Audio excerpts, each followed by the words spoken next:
नमस्कार दोस्तों, TP insights में आपका स्वागत है।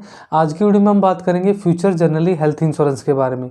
फ्यूचर जनरली हेल्थ इंश्योरेंस की पॉलिसी परचेज करने के बाद कैसे हम उसका इस्तेमाल अपना ट्रीटमेंट कराने में कर सकते हैं, उसका कंप्लीट प्रोसेस मैं आप लोगों को बताने वाला हूँ।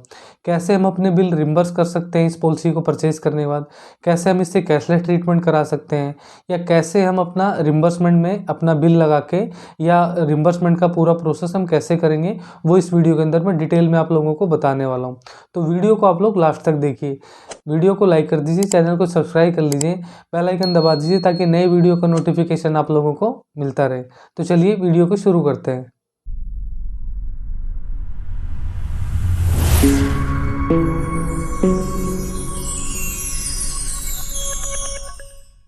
फ्यूचर जनरली हेल्थ इंश्योरेंस की पॉलिसी हम दो तरीके से खरीद सकते हैं। एक तो ऑनलाइन मोड में खरीद सकते हैं, एक ऑफलाइन मोड में खरीद सकते हैं। ऑनलाइन मोड में हमें उसकी वेबसाइट पे जाना होगा, उसकी वेबसाइट से भी परचेज कर सकते हैं फ्यूचर जनरली के। और दूसरा, हमें जैसे पॉलिसी बाजार वगैरह हो गया, ऐसे ही और भी कुछ पोर्टल हैं जो ऐसी पॉलिसी प्रोवाइड करते हैं, तो आप वहाँ पे भी जाके ऑनलाइन परचेज कर सकते हो। ऑफलाइन मोड में या तो आप किसी बैंक में जाके परचेज कर सकते हो, या कोई आपकी जानकारी में कोई नज़दीकी एजेंट है, आप उससे भी पॉलिसी परचेज कर सकते हो। तो दो प्रोसेस होते हैं, एक ऑनलाइन और एक ऑफलाइन। तो दोनों तरीके से आप पॉलिसी परचेज कर सकते हो। फ्यूचर जनरली हेल्थ इंश्योरेंस की पॉलिसी दो टाइप की होती है, एक इंडिविजुअल पॉलिसी होती है, एक कॉर्पोरेट पॉलिसी होती है। इंडिविजुअल पॉलिसी का मतलब होता है कि कोई भी ऐसी पॉलिसी जो हम अपनी मर्जी से अपना कोई ऐसा प्लान परचेज करते हैं जिससे हमारी सभी ज़रूरत पूरी हो जाए और वो प्लान हमारे बजट में रहे, वो होती है इंडिविजुअल पॉलिसी।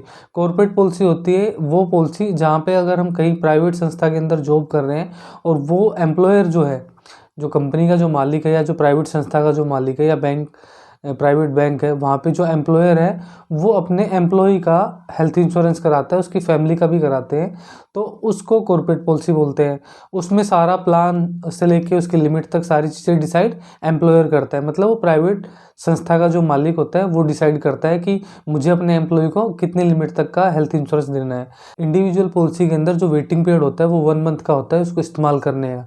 लेकिन कॉर्पोरेट पॉलिसी के अंदर इस्तेमाल करने का कोई वेटिंग पीरियड नहीं होता है।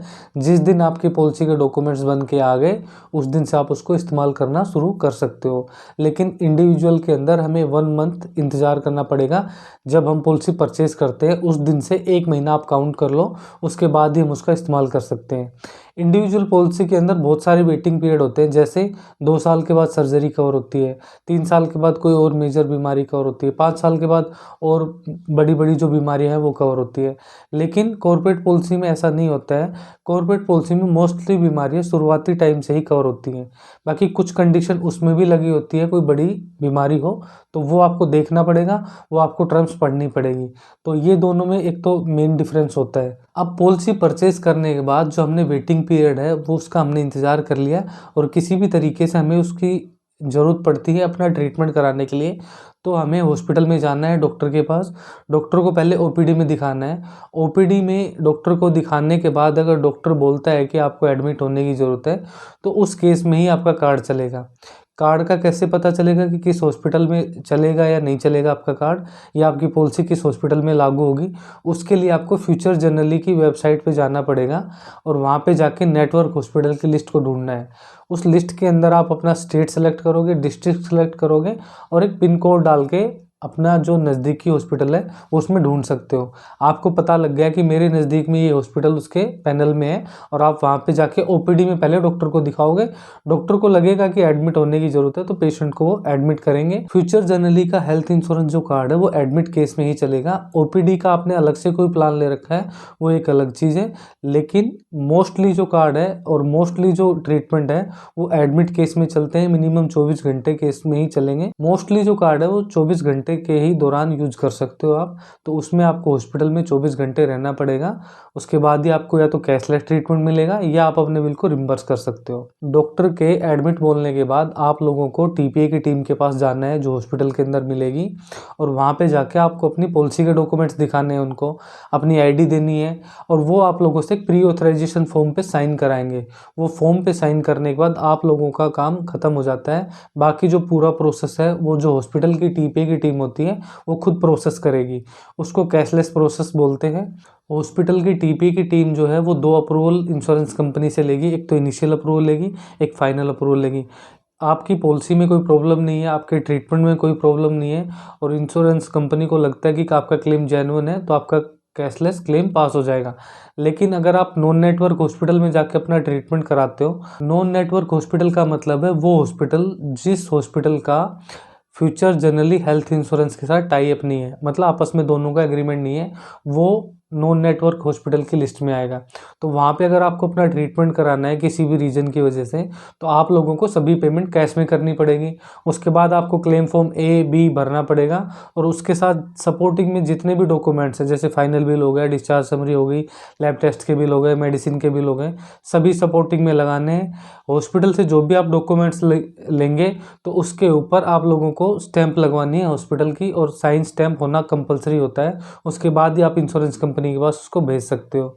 इंश्योरेंस कंपनी उस क्लेम को रिव्यू करेगी, उनको लगता है कि डॉक्यूमेंट्स कंप्लीट है तो वो क्लेम को पास करके आपके खाते में पैसे ट्रांसफ़र कर देगी। अगर उनको लगता है कि डॉक्यूमेंट्स इनकम्प्लीट है या क्लेम फर्जी है तो वो रिजेक्ट भी कर सकती है या उसमें एडिशनल डॉक्यूमेंट्स की क्वेरी लगा सकती है। वो कोई भी डॉक्यूमेंट्स हो सकता है। एक टाइम पीरियड के दौरान आप लोगों को 10 दिन से 15 दिन में या एक वीक के अंदर उसका आंसर देना होता है, उस क्वेरी का आंसर देना होता है। उस क्वेरी का आंसर देने के बाद आपका केस फिर रिव्यू में जाएगा और उनको लगता है कि अब डॉक्यूमेंट्स कंप्लीट है और सारी चीज़ें सही हैं, क्लेम एकदम सही है, तो उसके बाद वो आप लोगों का क्लेम पास करके आपके खाते में पैसे ट्रांसफ़र कर देंगे। तो ये होता है कैशलेस और रिम्बर्समेंट का process future generally health insurance की पॉलिसी के अंदर। तो आप लोगों को वीडियो अच्छी लगी हो तो वीडियो को लाइक कर दीजिए। इस वीडियो से रिलेटेड आप लोगों के मन में कोई सवाल है तो आप मुझे कमेंट सेक्शन में लिखिए। इसके अलावा आपके हेल्थ इंश्योरेंस क्लेम के अंदर कोई क्वेरी है तो उसको लेके भी आप मुझसे सवाल पूछ सकते हो, अपनी क्वेरी लेटर भी मुझसे शेयर कर सकते हो, तो मैं उसका भी आप लोगों को आंसर दूंगा।